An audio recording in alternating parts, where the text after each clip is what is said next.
Bonjour, bonjour les amis. Alors aujourd'hui, petite promenade le long du... Regardez, ils sont en train de nous construire des clapiers. Si c'est pas beau ça. Alors ça, je reconnais que ça a un air assez sympathique. Quand c'est fini, il y a de la verdure, les gens ont une terrasse. Mais quand on sait... regardez, il y a même une chouette vue, vraiment, très agréable, les nénuphars. Je suis évidemment en balade avec les loulous. On a ici une petite plaine de jeu. Donc j'ai changé d'endroit. Viens, Jasper, viens. C'est moi. Voilà, j'ai changé d'endroit pour une fois. Parce que je sais qu'il aime bien aussi nager par ici, mon gros Jasper. Je vais libérer la petite parce qu'elle m'embête. Elle ne suit pas bien, hein? Comme ça tu seras en liberté, ma chérie. Hein? Hop là. Et je m'attendais pas du tout. Un vélo. Je m'attendais pas du tout à ce qu'il y ait déjà des. Bonjour monsieur. Des grands immeubles comme ça.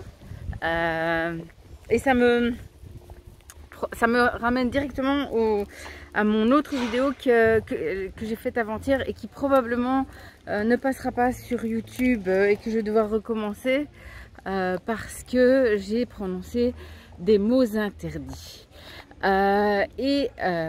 Pourquoi ça me ramène à cette vidéo? Parce que simplement je racontais entre autres digression que j'avais bien du mal à me faire entendre de ma propre famille et des gens que j'aime par rapport au danger des normes d'isolation des bâtiments, le fameux PEB, c'est le certificat de performance énergétique des bâtiments qui va nous poser problème tout simplement parce qu'à un certain moment ils vont nous mettre des lois et des règles qui sont inapplicables. Ma voisine en fait les frais pour le moment et je trouve ça mi-drôle, mi-triste de voir qu'elle fait tout plein d'efforts, et voilà mon chien est dans l'eau, qu'elle fait tout plein d'efforts pour obéir à ces règlements stupides, absurdes et impossible. En fait, il faudrait qu'elle rase un étage de sa maison pour pouvoir installer une chaudière à condensation. Et alors là, elle serait avec un meilleur PEB.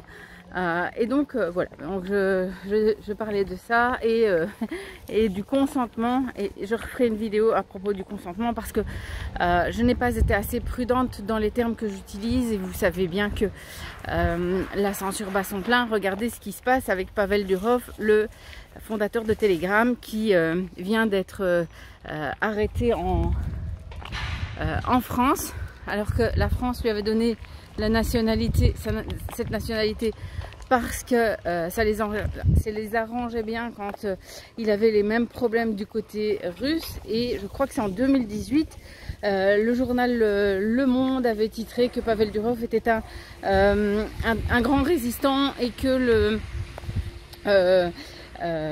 la censure était typique des États totalitaires, des régimes totalitaires, et voilà que c'est exactement ce qui se passe. Donc c'est assez fou, on le sait, ce qui nous arrive.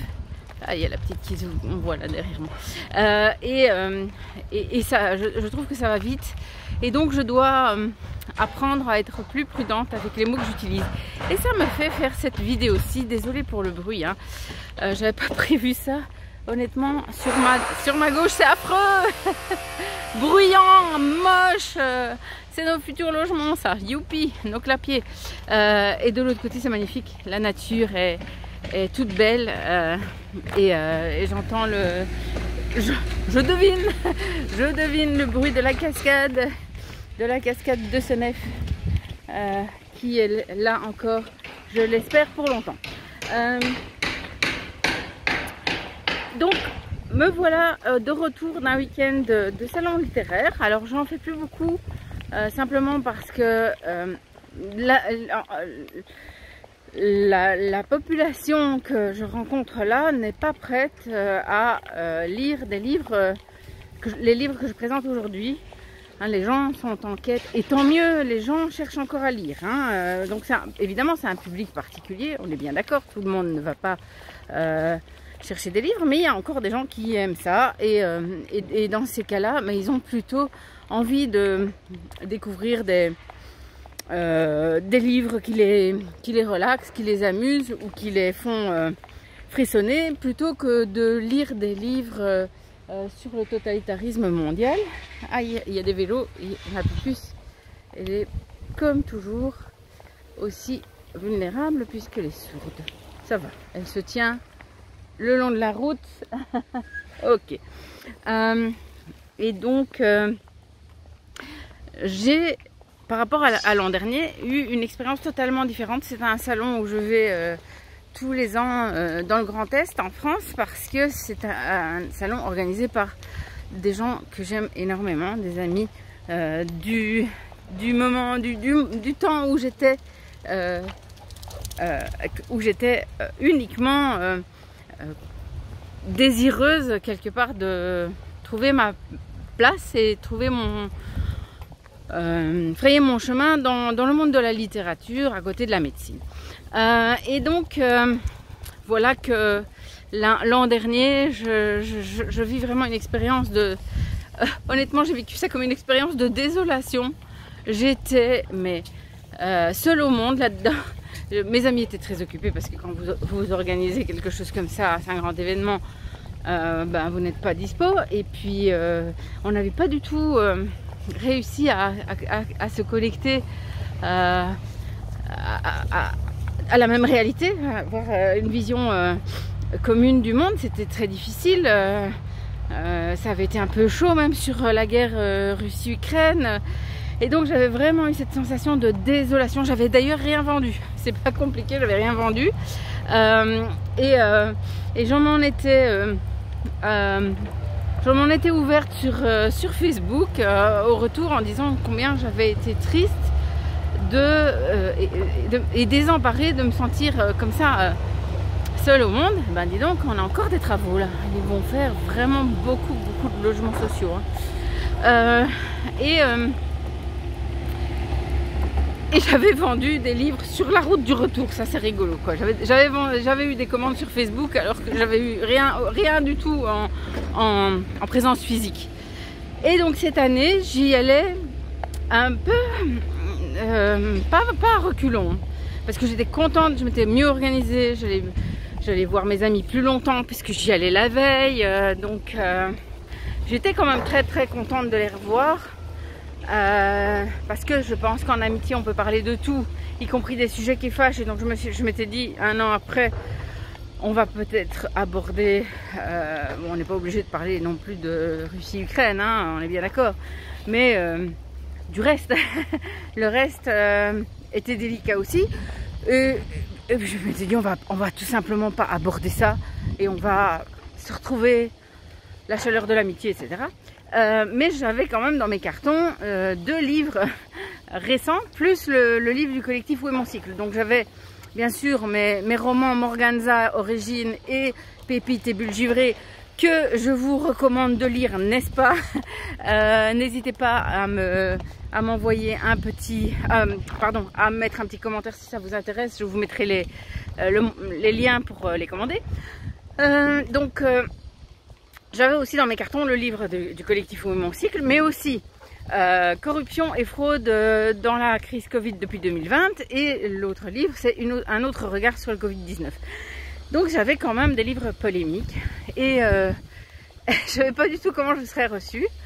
Alors mon grand ami Rémi m'avait bien installé près de lui, donc ça c'était très sympa aussi. Et j'occupais une belle table, j'avais une belle place. Eh bien, j'ai été très heureusement surprise de voir l'ouverture d'esprit des gens. Ça commence là, ça commence. Il y a des gens qui sont gentiment venus me rencontrer, qui me suivent et me connaissent et me suivent sur les réseaux, mais surtout des gens que je ne connaissais pas. Ils m'ont pas tous acheté, non, bien sûr, mais on a parlé. Ça a fait une différence énorme. Je pense que les œillères commencent à sauter. Par contre, comme quoi tout est possible, eh bien, j'ai eu une véritable altercation violente avec un monsieur. Et ça m'a ça m'a fait réfléchir sur la façon de communiquer. Alors, on dit que je ne suis pas une mauvaise communicante, mais quand on est stressé, on perd quand même une bonne partie de ses moyens. Et je ne m'attendais pas du tout à me faire agresser à ce point quand ce monsieur a tout à coup compris, découvert que nous avions des points de vue différents sur la crise sanitaire et que je n'avais pas fait la pique-pique. Et donc là, c'est parti dans les noms d'oiseaux et ça a été très dans le dur, hein. Ça a été dans le dur et j'ai bien perçu que c'était un monsieur, il y a un bouton on-off, ça part dans les tours tout de suite. Visiblement il est connu pour ça, pour d'autres sujets, donc je ne suis pas la seule à avoir expérimenté ce genre de choses avec lui, mais là j'étais le sujet de l'agression, médecin anti-vax, hein, pour ne pas le dire, et donc il me dit combien il a été choqué de tous ces gens qui sont morts, hein. Ce que je comprends évidemment, bien sûr. Et moi j'essayais de lui demander qu'est-ce que les gens avaient reçu comme traitement, parce qu'il avait une maison de repos près de chez lui. Jasper, attention. Et voilà, une maison de repos près de chez lui où il y a eu beaucoup de décès et il a des amis médecins et blablabli et blablabla, tout ce que vous voulez. Et moi j'essayais de lui demander mais qu'ont reçu ces gens comme traitement, et finalement je lui dis: j'ai soigné beaucoup de personnes atteintes de coco. J'ai eu 0 hospitalisation. Et là, il s'énerve encore plus en me disant: avec quoi tu les as soignés? Je lâche les mots, hein, vous savez bien. Ivermectine, azithromycine. J'aurais jamais dû faire ça. Je lui ai donné le bâton pour me battre. Et c'est là où je veux en venir aujourd'hui, c'est que si, je me pose la question, si j'avais utilisé d'autres termes, comme je fais avec l'algorithme, pour contourner les non pas les paramètres de sécurité d'un algorithme robotisé, mais plutôt contourner les traumatismes d'un humain désolé, mais immature au niveau affectif et incapable de dialoguer, parce que c'était vraiment ça. C'est une personne qui ne peut pas argumenter. Si on n'est pas d'accord avec elle, eh bien, ça part dans les tours directement. C'est ce qu'on m'a rapporté par ailleurs. Donc si on essayait d'établir une autre façon de dialoguer, imaginez que je ne lui ai pas dit que j'avais donné ces médicaments-là, mais que je lui avais simplement dit que lorsque les gens étaient malades, je les avais reçus, je les avais examinés, je les avais rassurés, j'avais fait une prise de sang, j'avais donné des aérosols, de l'oxygène, des antibiotiques, des anticoagulants et des fluidifiants, et qu'il s'en était bien sorti. Est-ce qu'il aurait aussi mal réagi que en entendant le nom des médicaments? Et d'un autre côté, je me dis, il faut les défendre aussi, ces médicaments, parce qu'ils marchent. Donc, il faut... J'oscille entre il faut appeler un chat et il faut ruser. Il y a un vélo encore. Bonjour, merci. Et voilà, et donc, tout ça pour vous dire que on sait qu'il y a des gens qu'on ne réveillera pas. On sait qu'il y a des gens qui sont...